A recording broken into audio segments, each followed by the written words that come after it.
Bayangkan sebuah kolaborasi besar dalam pengembangan jet tempur masa depan. Namun, satu negara dengan kemampuan teknologi tinggi ditolak. Apa alasannya?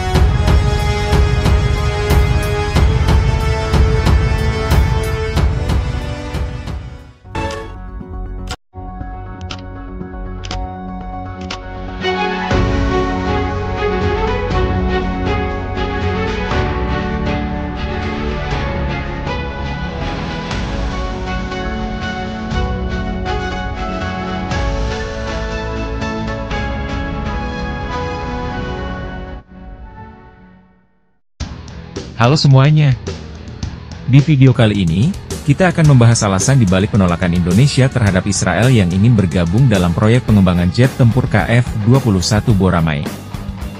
Indonesia, sebagai salah satu negara yang terlibat dalam proyek ambisius ini bersama Korea Selatan, ternyata punya alasan kuat mengapa mereka menolak Israel ikut serta.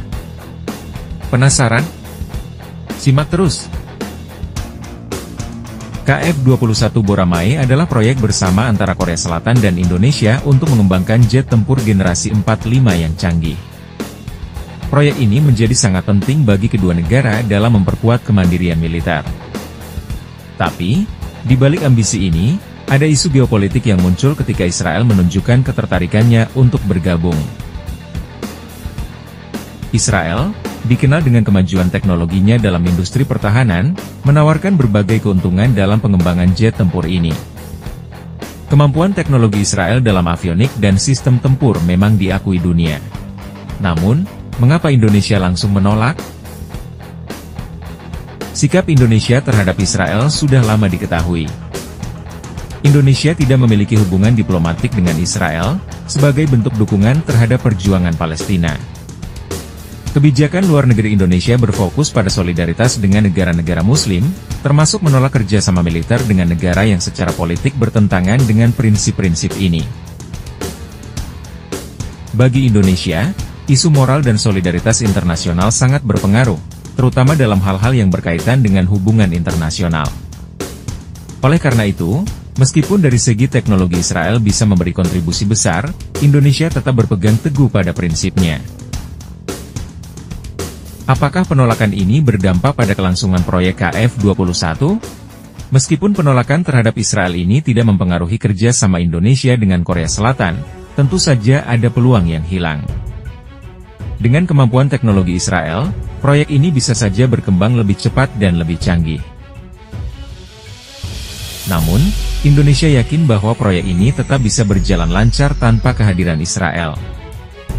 Korea Selatan sendiri memiliki kemampuan teknologi yang kuat dan Indonesia akan terus berkontribusi dalam pembiayaan serta pengembangan jet ini. Keputusan Indonesia ini memicu beragam reaksi, baik di dalam negeri maupun di panggung internasional. Beberapa pihak berpendapat bahwa Indonesia seharusnya lebih fleksibel dan pragmatis dalam kerjasama internasional, terutama dalam hal yang berkaitan dengan kemajuan teknologi. Namun, di sisi lain, banyak yang mendukung keputusan ini sebagai bentuk konsistensi kebijakan luar negeri Indonesia yang pro-Palestina dan mendukung perdamaian global. Jadi, meskipun Israel adalah negara dengan kemampuan pertahanan canggih, alasan geopolitik dan prinsip yang dipegang teguh oleh Indonesia menjadi faktor utama penolakannya. Indonesia tetap berkomitmen pada proyek KF-21 Boramai dan percaya bahwa kerjasama dengan Korea Selatan akan membawa hasil yang optimal tanpa harus melibatkan negara yang bertentangan dengan prinsip-prinsipnya. Bagaimana menurut kalian? Apakah Indonesia seharusnya lebih terbuka pada kerjasama teknologi militer? Ataukah prinsip solidaritas dengan Palestina lebih penting? Tinggalkan pendapat kalian di kolom komentar. Terima kasih sudah menonton. Jangan lupa untuk like, share, dan subscribe untuk update video menarik lainnya. Sampai jumpa di video berikutnya.